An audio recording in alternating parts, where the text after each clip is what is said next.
అందరికీ నమస్తే అండి. జోగి రమేష్ ఇందాక మీడియాతో మాట్లాడాడు. ఒకసారి ఏం మాట్లాడి వినిపిస్తాను చూడండి.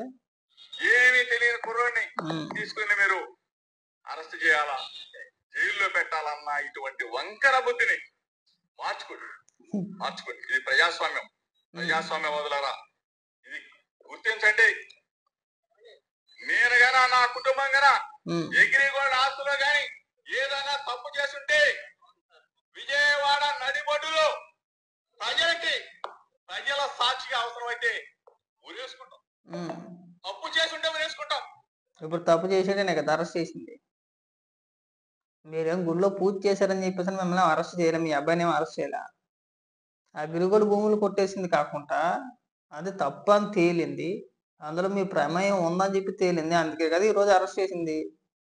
పైగా తప్పు అందిస్తూ ఉరేసుకుంటాను. ఇంకోటి కొట్టాడు. ఇదేంటంటే వినిపిస్తాను చూడండి. కానీ ఇట్లా మమ్మల్ని బలహీన వర్గాలను వేధించడం న్యాయమా, ధర్మమా? చంద్రబాబు నాయుడు గారు, బలహీన మీకు వర్గం. న్యాయమేనా?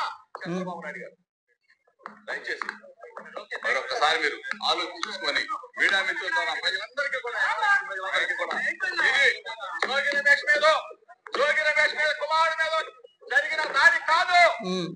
ఇది యావత్ బలహీన వర్గాల మీద, గౌడ కులం మీద, గౌడ కులస్తుల మీద జరిగిన దాడి అని చెప్పేసి సిగ్గనిపించట్లేదు మధ్యలో కులాన్ని తీసుకురావడానికి. చేసిన అరాచకాలన్నీ చేసేసి మధ్యలో బలహీన వర్గాలు గౌడ కులం మీద జరిగింది, నా మీద జరగలేదు అంటే గతంలో నువ్వు చంద్రబాబు నాయుడు గారి ఇంటిపైకి కర్రలు కత్తులు కార్లు వేసుకుని 100 మంది వేసుకుని దాడికి వెళ్ళిపోయావు. నువ్వు అక్కడ వెళ్ళావా? గౌడ కులం మొత్తం వెళ్ళిందా? నువ్వు మంత్రిగా ఉన్నప్పుడు పవన్ కళ్యాణ్ గారిని, లోకేష్ గారిని, చంద్రబాబు నాయుడు గారిని అనరాని మాటలు మాట్లాడు. నువ్వు మాట్లాడినట్ట గౌడ కులం మొత్తం మాట్లాడినట్ట. ఇవాళ అగ్రిగోల్డ్ భూములు మీరు కొట్టేశారని చెప్పి తేలిన తర్వాతే కదా మీ కుమారుని అరెస్ట్ చేసింది. మరి మీరు కొట్టేసినట్ట గౌడ కులం మొత్తం కొట్టేసినట్ట. అంటే ఏదైనా కొట్టేయడం తినేయడం వస్తే మీరు తినేస్తారా? ఇలాంటివి ఏమన్నా వస్తే కనుక కులానికి ఆపాదించేస్తారా?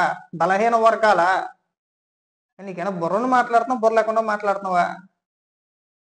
పైకి ఇందాక మాట్లాడితే ఏమన్నా మాట్లాడతాడంటే చంద్రబాబు నాయుడు గారు, నేను మీ ఇంటిపైకి దాడికి నేను రాలేదు, మీరు దాడికి వచ్చారేమో అని చెప్పేసి మీ మైండ్లో ఆలోచన ఉందేమో అది తీసేయండి, నేను నిరసన తెలియజేయడానికి వచ్చాను అని చెప్పేసి అంటాడు. ఏదో ఒక 100 మందిని వేసుకొని కత్తులు కటార్లు వేసుకుని వెళ్ళిపోతారా నిరసన తెలియజేయడానికి? ఎక్కడయ్యా?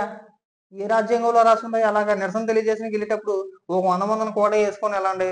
వాళ్ళ చేతులు పెద్ద పెద్ద కర్రలు ఉండాలి, కత్తులు ఉండాలి, దాడికి వెళ్ళినట్టు వెళ్ళాలని చెప్పేసి నన్ను అంటారు. ఎక్కడైనా ఉందా అది అసలు? పైగా ఇప్పుడు కులం ఒకటి దరిద్రం ఏంటంటే ఈ కులాన్ని అడ్డం పెట్టుకుని బతికే వాళ్ళు దరిద్రులు. ఏదైనా అంటే చేయాల్సిన కార్యక్రమాలన్నీ చేసేస్తారు, తినేసిన మొత్తం వీళ్ళు తినేస్తారు. ఏదైనా కులాన్ని తీసుకొచ్చి ముందెట్టేస్తారు అంతే. గౌడ కులం మీద దాడి సిగ్గనిపిస్తుంది అసలు? మనిషివేనా? అంత పెద్ద భవనం కట్టేసుకున్నావు, కులానికి ఇచ్చేపోయావా? ఏ కమ్యూనిటీ హాల్ కింద ఇచ్చేపోయావా? ఇలా సంపాదించుకునేది నువ్వా? తినేసేది నువ్వా? అవినీతి చేసేది నువ్వా? ప్రజల భూములు కొట్టేసేది నువ్వా? పైగా తీసుకొచ్చి కులానికి ఆపాదించాడు మా చెప్పించి కొడతారు ఎవరన్నా మాట వింటే కనుక. జోగి రమేష్ పైన దాడి, జోగి రమేష్ పైన దాడి కాదు ఇది, కులానికి మొత్తానికి తీసుకొచ్చి కులాన్ని ముందెట్టేస్తున్నాడు. ఇది పెద్ద పోటీగాడు, పెద్ద పనుడు. మళ్ళీ న్యాయమా ధర్మమా? మనం చేసినప్పుడు, మనం అధికారంలో ఉన్నప్పుడు ఇంతకన్నా ఎక్కువ విరవీగిపోయారు కదా మీ నాయకులు, ముఖ్యంగా జగన్మోహన్ రెడ్డి. చంద్రబాబు నాయుడు గారిని అరెస్ట్ చేసి 52 రోజులు జైల్లో పెట్టారు కదా, ప్రాథమిక విచారణ లేకుండా. అవునా? మిమ్మల్ని అలా ఏం ఎత్తుకెళ్ళిపోలేదు కదా, అర్ధరాత్రులు అపరాత్రులు వచ్చి మిమ్మల్ని ఎత్తుకెళ్ళిపోలేదు కదా, చట్టబద్ధంగానే విచారణ జరిగింది కదా. మీ పాత్ర ఉందని చెప్పి తేలిన తర్వాతే కదా మిమ్మల్ని అరెస్ట్ చేసింది, మీ కొడుకుని అరెస్ట్ చేసింది. మరి దేనికై గగ్గోలు పెడుతున్నావు? ఇదే విషయంలో కోర్టులో నువ్వు పిటిషన్లు వేసుకున్నావు కదా, ముందస్తు బెయిల్ కావాలని చెప్పేసి అని. వేసుకున్నారా లేదా? తెలియదా నీకు అప్పుడు? మళ్ళీ పెద్ద పెద్ద మాటలు మళ్ళీ మాట్లాడుతూ కులాన్ని తీసుకొచ్చేస్తారు. ఇదొక్కటి దగ్గర మాకు అర్థం కాదు. మీరు చేసిన లుచ్చా పనికి లంగా పలికి కులాన్ని తీసుకొచ్చి ముందు పెట్టమాకండి, చాలా చండాలంగా ఉంటుంది అది. తినేసేది మీరును, మరి పేరు మాత్రం కులానికి ఆపాదించేస్తారా? పైగా నువ్వు పెద్ద రాజకీయ నాయకుడువా? ఏమీ తెలియని అమాయకుడు మాత్రం మాట్లాడతాను. మీ అబ్బాయికి ఏమీ తెలియదండి. మీ అబ్బాయి సంగతి మాకు తెలుసు, మేము చూసాం.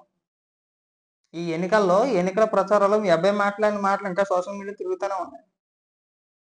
చిన్న పెద్ద లేకుండా ఇది పడుతుంది మాట్లాడుకుంటూ వెళ్ళిపోయాడు కదా, ఆ నేహత్తని ఈ నేహత్తని అని చెప్పేసి, ఆ నూరే అని ఇన్నూరే అని చెప్పేసి అని. నేను ఉడతలో వచ్చింది కదా మీ అబ్బాయికి కూడా. పైగా ఇక్కడికి వచ్చి ఎందుకు అంత పెద్ద పెద్ద మాటలు మాట్లాడతారు? ఎవరిని రోజులు చేస్తానికి, ఎవరిని పిచ్చోని చేస్తానికి? మీరు జనాన్ని ఎందుకు పిచ్చోని చేస్తున్నారు మాకు అర్థం కావట్లా. మళ్ళీ కులాన్ని ఎందుకు తీసుకొస్తున్నారు ఇక్కడ? నీ వ్యక్తిగతంగా నువ్వు చేసిన అవినీతి మార్కు మళ్ళీ కులానికి ఎందుకు కట్టేస్తున్నావు మాకు అర్థం కావట్లా.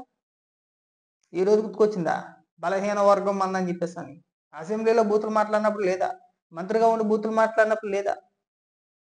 నీ ఇష్టానుసారంగా అధికారం అన్న ఉంది కదా అని చెప్పేసి అధికారంలో ఉన్నాం కదా అని చెప్పేసి అని బలుపుతో మాట్లాడినప్పుడు తెలియదా నీకు?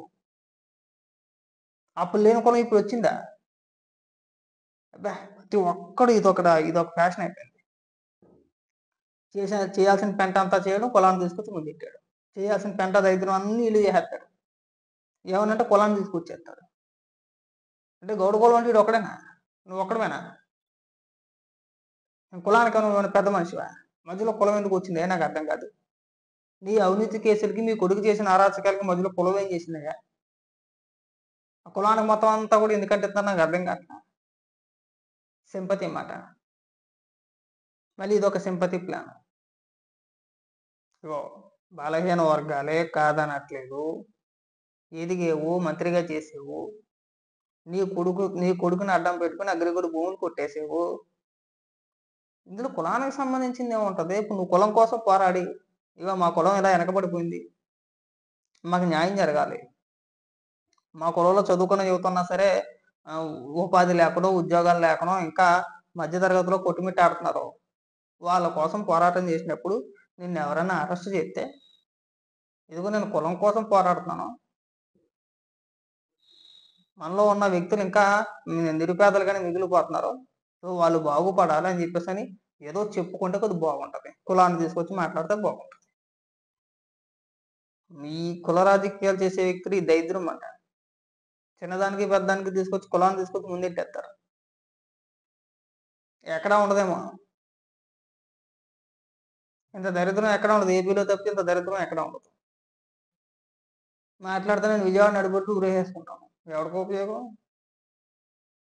ఎవరికో ఉపయోగం అంటున్నా. దయచేసి ఇలాంటి మాటలు మాట్లాడమాకండి. తదుపరి చర్యలు ఏవైతే ఉన్నాయో, మీ పైన వచ్చిన ఆరోపణలు ఏవైతే ఉన్నాయో, ప్రభుత్వం దగ్గర ఆధారాలతో సరే వాళ్ళు చూపించారు కాబట్టి, మీరు దోషుడిగా తేలేరు కాబట్టి, మీ పాత్ర ఉందని చెప్పి తేలింది కాబట్టి మిమ్మల్ని అరెస్ట్ చేశారు. గుర్తుపెట్టుకోవాలి బాగా. మీరు మన చంద్రబాబు నాయుడు గారు అయితే అక్రమ కేసు అరెస్ట్ చేశారు. ప్రాథమిక విచారణ లేకుండానే, ఏ నోటీసులు ఇవ్వకుండానే. ఏ నోటీసులు ఇవ్వలేదు కదా చంద్రబాబు నాయుడు గారికి. ఇదిగో మీకు పలానా కేసులో మీకు నోటీస్ ఇస్తామని చెప్పేసి ఇచ్చారా? లేదు. ఈ వ్యవహారం ముందు నుంచి నడుస్తుంది కదా. అగ్రిగోల్డ్ భూముల వ్యవహారం ఇంతకుముందు మీకు నోటీసులు ఇచ్చారు కదా. ఇచ్చారా? మరి మీకు తెలీదా?